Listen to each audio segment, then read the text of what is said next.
Hello and welcome to Talk TV. I'm your host, Doug Brendel, and today we're going to have a guest with us who is a candidate for State Senate. It's Janine Hansen, and she is going to be running for State District 19 for the State Senate. And Janine, how you doing today? Great. It's good to be here, and I appreciate this opportunity. Great.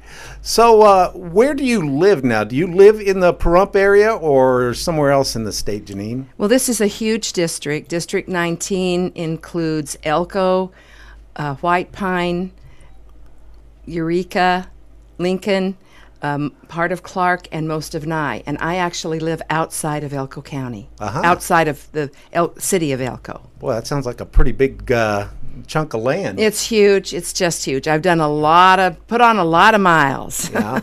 Have you ever served in public office before? I have not. I have been a volunteer. For over the last 20 years, I have served full-time as a volunteer at the Nevada State Legislature.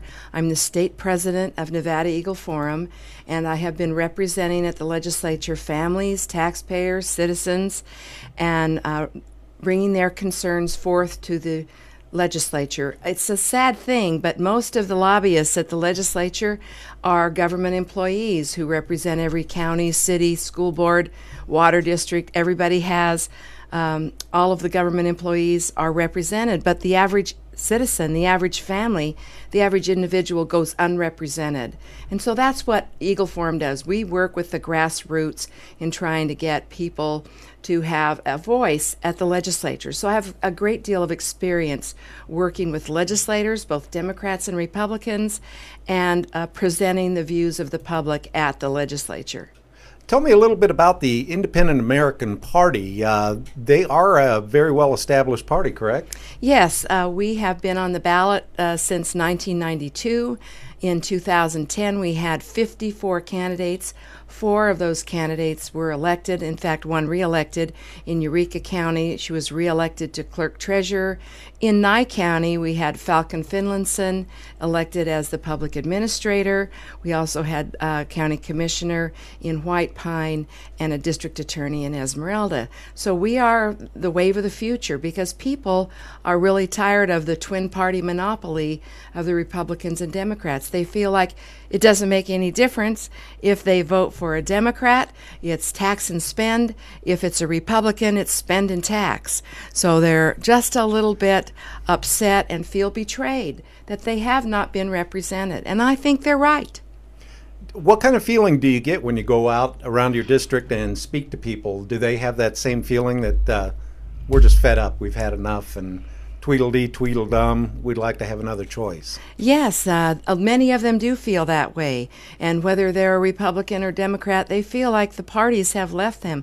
You know, the reason I'm running is because I'm a grandmother of 10 children, of 10 grandchildren, and I see no future for them. I'm very worried about the future, especially for our children and grandchildren. And I thought, well, it's a big commitment and difficult to run for office, but what do I want to tell my grandchildren? That I didn't do everything I could to make things better for them? And so that's why I'm running for office, because I feel like the future is rather dim for our children and grandchildren, and I want to try to make a difference. And I know I can, because I already have with my work at the legislature.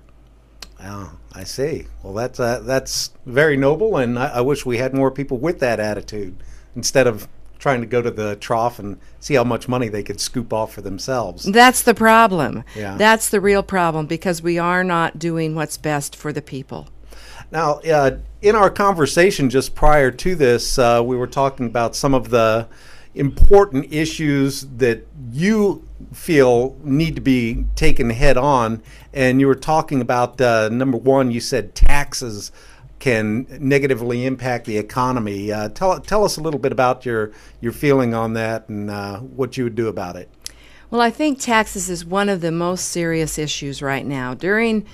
In 2003, they passed the largest tax increase in Nevada history. Then they topped that in 2009 by passing an even larger tax increase. And in 2011, they passed the business tax increase, which they had promised to sunset. They just don't keep their promises. And this is very disappointing. And what happens? I talked to a woman in the district who was paying $700 a year in her small business for licenses. You know, you don't just have to have a state license, you have to have a county or a city, and these things continue to add up. And the Republican who is running in this district voted for the tax increases, and I testified against the tax increases. In fact, the Republican has suggested that we need a tax on food. This is just awful to me to think about putting a tax on food because it hurts those that are least able to pay it. And it certainly impacts older people, it impacts people with families, and I just think it's very critical that we oppose any increase in a tax, any tax on food. We don't have one now. We don't need one. We have a great... You're talking a sales tax on groceries? A sales tax on groceries. Wow, and this is your opponent who's floating this idea?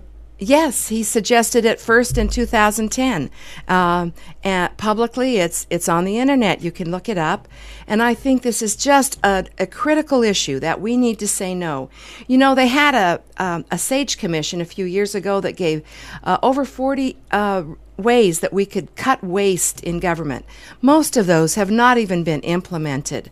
Also, Governor Sandoval has suggested ways we can stop duplication. You know, some boards and commissions have been going on for 50 years, and the purpose of their creation is now past. We need to take a deep look at government so that we can actually start cutting waste. One of the things we need to do is have zero-based budgeting, which is just like you do. We have to go back to say everything has to be justified. We can't assume that we start here and then add 10%. We just don't have the ability to do that in the state of Nevada at this time.